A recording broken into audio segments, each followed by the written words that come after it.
My name is Emmanuela Bakola, and I'm an associate professor at the Department of Classics. And I'm here to give an introduction to Euripides' Bacchae, which I hope will be helpful to those of you who have not encountered the play before. But I would also like to make those of you who know the play already, perhaps having been taught it in a school context or having seen it in another production, a slightly different way to think about it.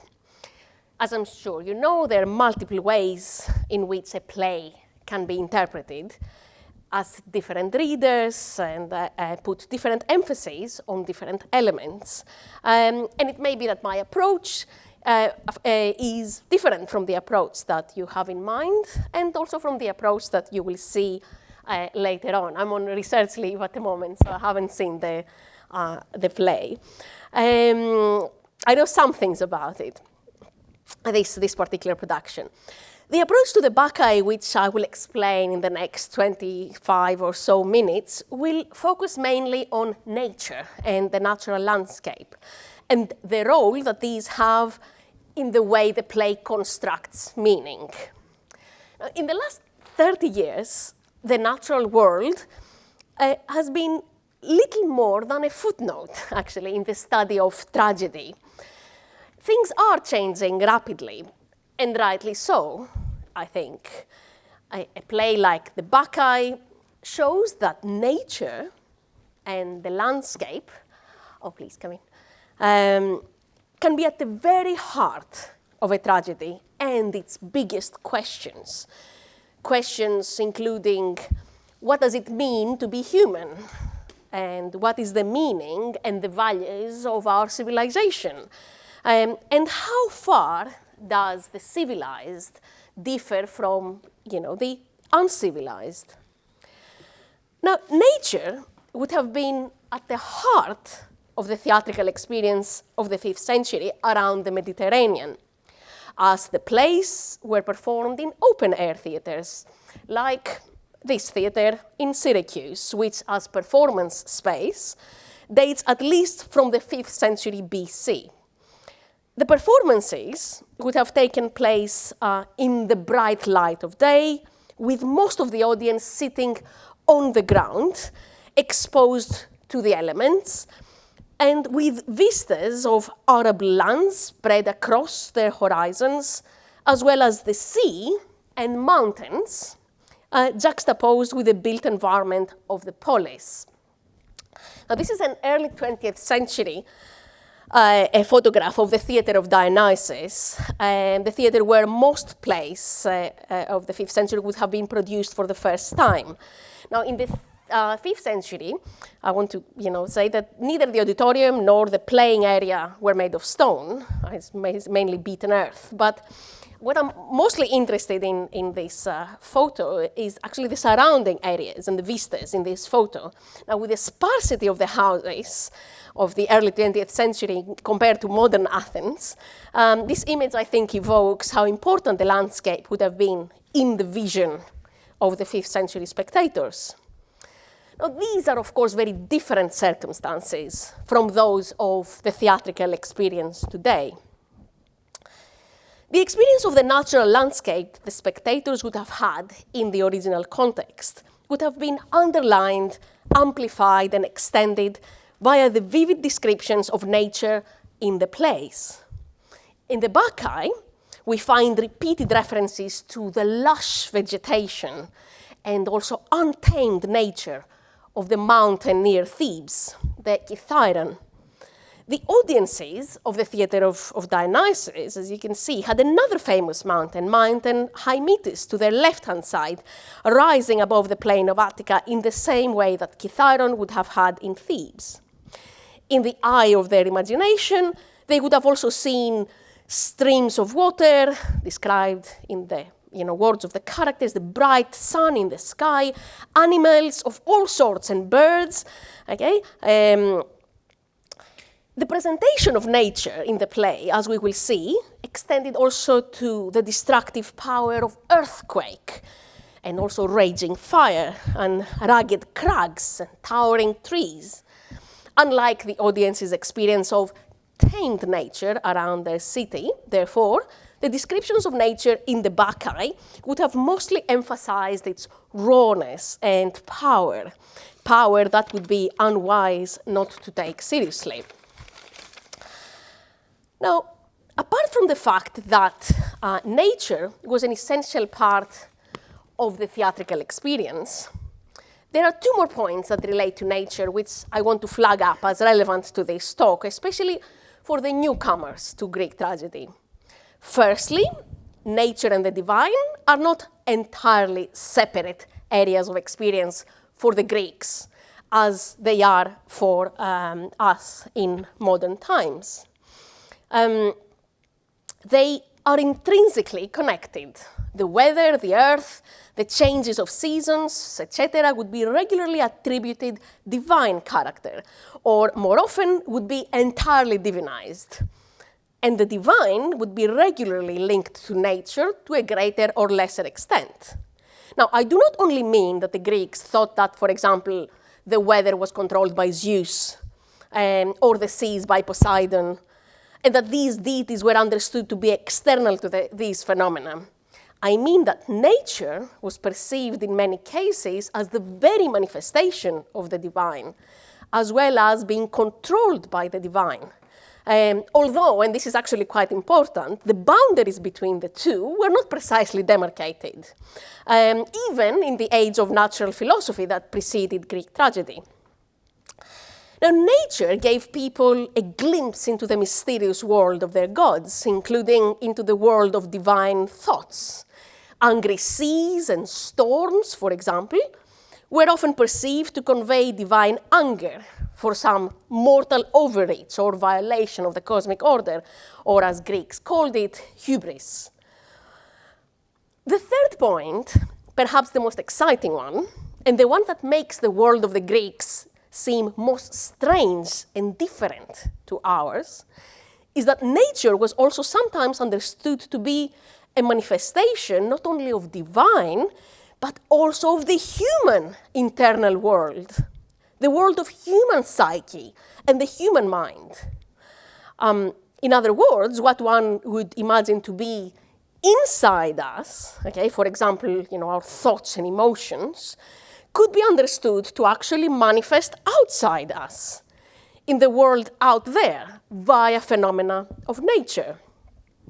I mean, the most appropriate and maybe earliest example I can think of here is the ferocious struggle of Achilles with Hephaestus' raging fire, and also the river Scamander in Book 20 of the Iliad, in a scene where these natural forces should also be understood as embodying or mirroring or conveying not only Achilles' opponents, but Achilles' own temper, although they're external to him. Now, all these aspects of nature would be helpful for our approach to the Bacchae. But let's just have a look at the play itself, scene by scene. Now, some disclaimer for students in the audience. As I'm talking, I'll be using images from past modern productions, okay, to make my points. These are modern interpretations of the play, okay, as every production is, and they are not meant to reflect the text accurately. Instead, they evoke central ideas of the text in a creative and suggestive way. So this is how I use the images in this talk. Now, the play begins with the god Dionysus, concealing his divinity and disguised as an Oriental youth from the Asiatic Lydia, arriving at a scorched piece of earth next to the palace of Thebes and telling the story of his birth. He reveals that his father is Zeus, the mightiest god of Olympus, and his mother is Semele of Thebes, daughter of Cadmus, the celebrated founder of the city and of its ruling household. Semele was killed by Zeus's thunderbolt by accident when she was pregnant with Dionysus, but the embryo was saved from his mother's burning body by his father, who inserted him in his thigh as a surrogate womb and brought him to full gestation. Now, Dionysus thereby reveals himself as the son of an Olympian god and an earthy of Earth, semi-divinity, a cult heroine, okay, as his mother's status would be known after her death. So son of an Olympian and, of an earth power. He also tells us that he has now come to install the Dionysiac worship to his own birthplace, the city of Thebes, which has been rejecting him as a god on account of the resistance of his own household, the ruling household. Now, already Dionysus, I want you to see that, has entered the play and our field of vision as a series of striking antitheses. Okay, he's a native Greek, okay, a Theban, on account of his mother's family, and as much a member of the royal household as his cousin Pentehus, who is the current king. Yet, he is also presented as coming from Asia, and with his oriental attire and long hair, presents himself as anything but a Greek. Secondly, he was gestated partly in a human and partly in a divine body. He is divine then, but he is also partly human, and as we will see later, partly animal. He thus transgresses the most important boundary of Greek cosmology, that of God, human, and divine, and animal. Now, his plan to create a new cult, the Dionysiac cult, that celebrates life and its vitality, will be also at the cost of some serious destruction, death, and devastation in the city of Thebes. So antithesis, as we can already see, is at the heart of the Dionysiac. Dionysus is, to put it simply, that complex construction of the Greek mind that captures the collapsing of boundaries. Okay. Don't get me wrong, the Greeks loved their categorizations, they loved their boundaries and their polarities.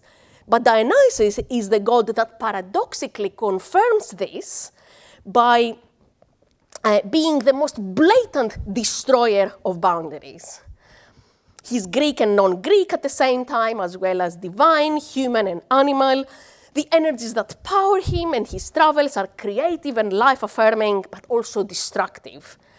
He is also, and very, very importantly, male and female, a hugely important facet of his ambivalent nature, which will become key in this play. This is one of the things I know, and which I think today's production has emphasized, spoiler alert, via the casting of Dionysus. Perhaps this fluidity, I think, and the questioning of boundaries is what has made the Bacchae so relatable and so fascinating in recent decades, especially with younger audiences. Now, this ambiguity also extends to his relation to the natural world in the context of polarity, nature, culture.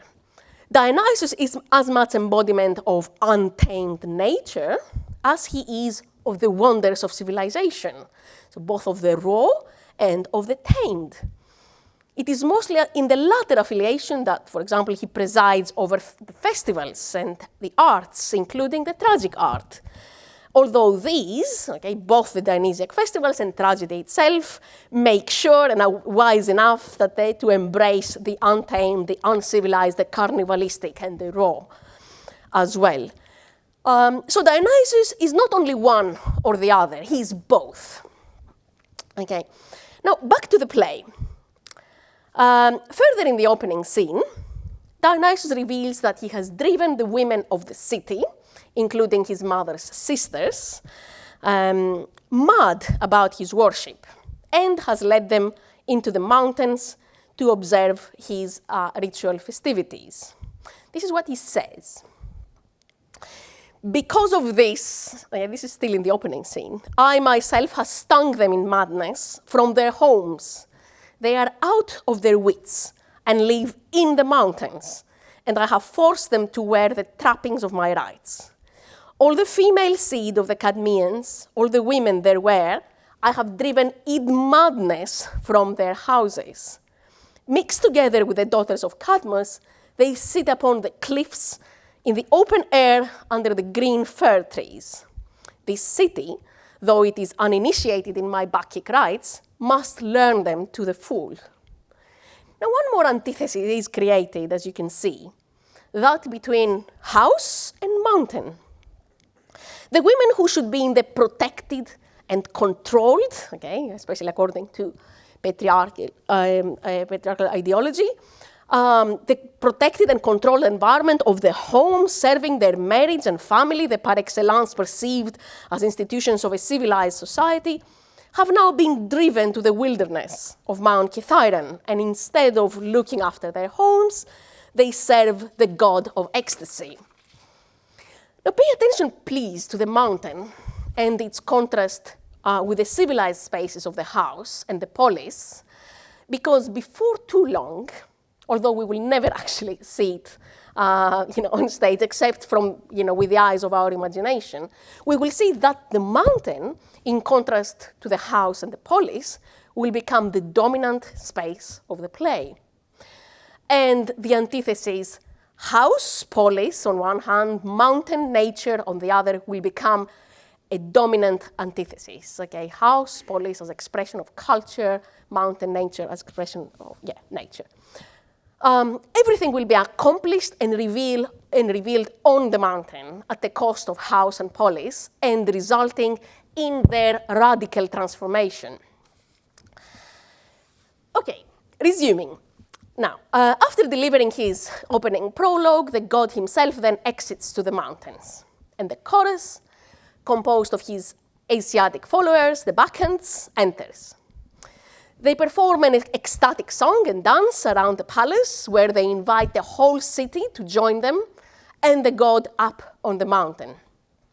Now, clarification for those of you who are studying the play, these are not the Theban women whom Dionysus has driven mad, okay, but somehow, okay, with the dramaturgy of Euripides, in our imagination, the women of the chorus have merged with the women of Thebes who have left the city and are worshipping the god on the mountain. So one group somehow conveys the other. I mean, you have to be, you have to kind of think hard to realize this, but it's quite interesting, actually. So we see this in practice.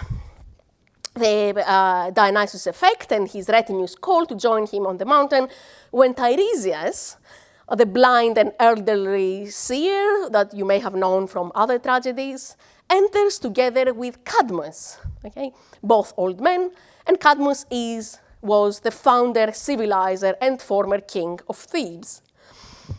Now, the two old men have given themselves completely to this new cult. They start out to join the revelry in the mountains when Cadmus's young grandson, Pentheus, the current king of Thebes, enters. He is the only remaining member of the Theban household who refuses to accept the god. Everyone else has been turned Dionysus mad by the god himself. Disgusted to find the two old men in festival dress and embracing a cult which to Pentheus appears anything but wise, anything but civilized, he scolds them and orders his soldiers to go and arrest anyone engaging in Dionysiac worship, including the mysterious stranger who has introduced it, and confine them into the palace. Now, these words, arrest and confine, are very telling in relation to Pentheus, his psyche, and what he stands for, as well as his relation to the antitheses house polis on one hand and mountain nature on the other. Because from when he first appears, as protection from the Dionysiac, Pentheus demands restriction inside and careful control. He considers the Dionysiac cult and its energies destructive and sees only corruption and decadence in them. He tries desperately to keep his house and his polis under control. Also horrified by the manifestation of the feminine in any other way apart from that dictated by the polis ideology, he is determined to suppress any expressions of Dionysiac celebration in the open, any Dionysiac exuberance, any sexuality, any expression of sexuality. Unfortunately, as we will see, every time he seeks confinement and suppression in a space that he can control, the Dionysiac bursts out with more defiance, more life-affirming power, which gradually escalates to vengeance. Dionysus, on the other hand, is the Lysios. This is actually a cultic epithet of the god. He's the releaser, okay, who releases one not only to the outside of confined spaces, into nature, as happens very often now in this play, but also to the outside of repressed interiors. You don't have to know psychoanalysis, it is not difficult to see the self-repression of Pentheus manifesting in his controlled, confined spaces of the house and the polis. As much as the house and the polis are Pentheus's confined and controlled spaces, so representative of Dionysus is the open nature, and especially in this play, the mountain. But it is important to make a clarification at this point. It may at first seem that what Dionysus represents in this play is the exact opposite from what Pentheus stands for. However, this is not accurate, despite how Pentheus himself perceives and wants to represent the Dionysiac. To put it simply, Dionysus is not only off the mountain. As the collapser of boundaries, he is off both. He is both off the city and off the mountain. He stands for both culture and nature, both civilization and the raw energies that power it. Because these, even if they seem antithetical, they have a complementary role in our society, and both are vitally necessary. And this is, I believe, what Dionysus, in his essence, expresses. Now, back to the play. Okay, so the guards now return from the mountain with Dionysus himself in tow. They say that the women who had been imprisoned have escaped miraculously in the meantime. Okay, see the first application of kind of Dionysiac release in practice from confined spaces. However, even more miraculously, the stranger gave himself up to be arrested and tied, and followed them to the palace of his own will. This is where Pentehus will come face to face with what he considers totally the antithesis of himself, the stranger who speaks for Dionysus, but who we know is Dionysus. Via the arrested god, the Dionysiac finds itself now at the heart of the polis, inside the polis and the palace. And soon the god will invade another interior space, the mind and the psyche of Pentheus. The king, skeptical and with disgust, starts questioning the disguised stranger. But more and more, as the god invades the king's insides, the king also reveals his fascination with the stranger. The cracks in Pentheus's construction of himself, of his household, and of his polis have already appeared. And as we will see in practice, these cracks are not only metaphorical. As Dionysus is taken away to be chained inside, the god's devastating effect is unleashed. Dionysus remains free and acts from inside the palace. And in a spectacular scene which is both narrated and acted out to us via singing and drumming, the palace, Pentheus' haven and the surrogate of his mind, is shaken by the earthquake, collapses, and is razed to the ground. Now, via the irrepressible powers of nature, earthquake, fire, and as the audience will also hear later, a bull, the god has revealed himself in a divine/natural form. Nature has not only encroached on the house, it has taken it over and crushed it. The world of order in Pentheus' mind has crumbled, metaphorically and literally.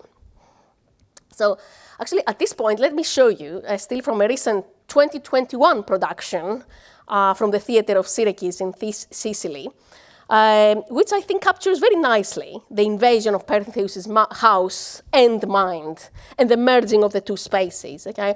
Which, although it seems quite wild, okay, at first as a directorial decision, I think it derives from, definitely from Euripides' very text and dramaturgy. Now let us pause for a moment and consider, okay, why is the invasion so devastating for Pentheus? What is it about him that comes back with so much vengeance? In that very moment of the earthquake, the chorus reminds us that Pentheus, like all Thebans, is a child of earth. He comes from the par excellence earthborn, or chthonic, as we call it in Greek scholarship, a household of Greek mythology. He thus has inside himself the raw power of nature and embodies it as much as Dionysus does. This is what the chorus sing at this crucial moment, referring to Pentheus and his chthonic origins. They say, this is in the middle of the earthquake, he shows his earthborn origin, that he was born from a serpent, thus Pentheus, son of earthborn Achaean.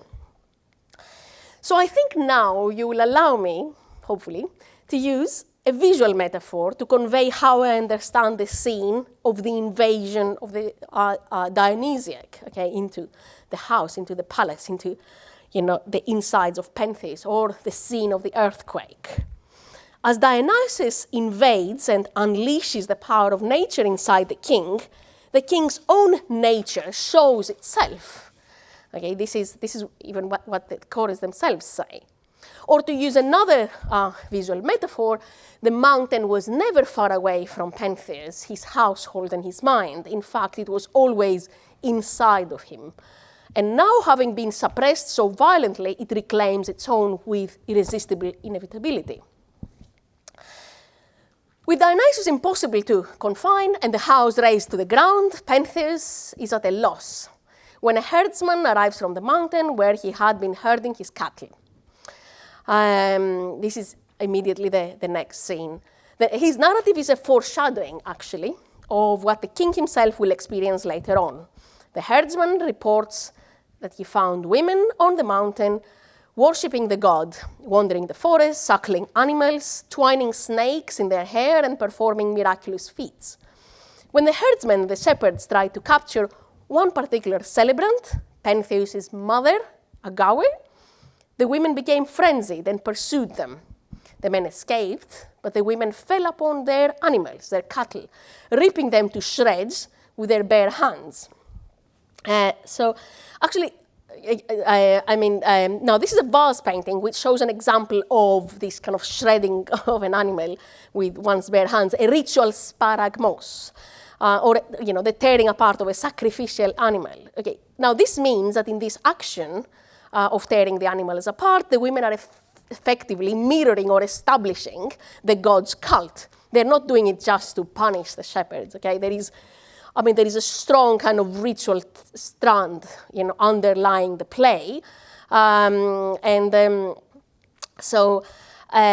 This is a whole other story, and I believe my colleague Xavier Bergstone will talk about this tomorrow, and also if you're not here, you can watch the recording.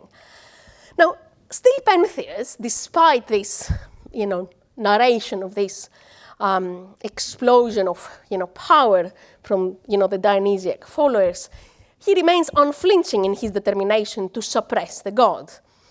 Chillingly fascinated by the stranger, he is convinced to forego his plan to defeat the women with an army and accepts Dionysus' suggestion to infiltrate and spy on them dressed as a female bacchant to avoid detection. So here starts, in my opinion, the most chilling scene of the play. Having been inside him, entirely possessed by the god, and outside him, having donned his female attire, holding a thyrsus and animal skins, Pentheus is now led out of the house in the open as a celebrant of Dionysus.